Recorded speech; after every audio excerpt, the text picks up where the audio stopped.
أهلا بيكم يا جماعة، يا رب تكونوا بخير. في الفيديو ده هشرح لكم خطوة بخطوة ازاي تضيفوا خلفية مخصصة لساعتكم الذكية من معرض الصور في الموبيل باستخدام تطبيق. تشور واي فاي. أول حاجة لازم تتأكد إن البلوتوث في الموبيل شغال. بعد كده دوس مطول على أيقونة تطبيق تشور واي فاي. واختار معلومات التطبيق، بعدين الأذونات، وفعل خيار الموقع والتخزين. الخطوة دي بتسمح للتطبيق إنه يوصل لصورك الموجودة في المعرض علشان يقدر يركب الخلفية على الساعة.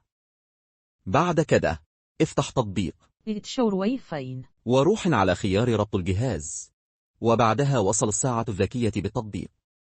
لو ساعة مش ظهرت في قائمة الأجهزة، اعمل استعادة ضبط المصنع للساعة وجرب توصلها تاني. وبرضه في وصف الفيديو هتلقي لينك لفيديو بيشرح خطوة بخطوة ازاي توصل الساعة الذكية بالموبايل.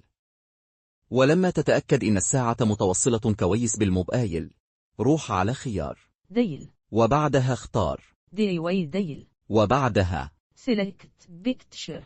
ساعتها هتفتح لك الصور. الموبيل اختار الصورة اللي أنت عايزها كخلفية، وعدلها زي ما التطبيق بيطلب منك علشان تكون بالشكل اللي تحبه.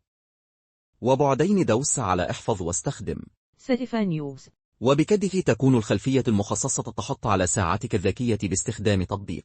تشور واي فاي. لو الفيديو عجبك، منساش تشترك في القناة وتسيب تعليق تقول فيه رأيك. سلام للجميع، ونشافكم في الفيديو الجاي إن شاء الله. أحمر قلب.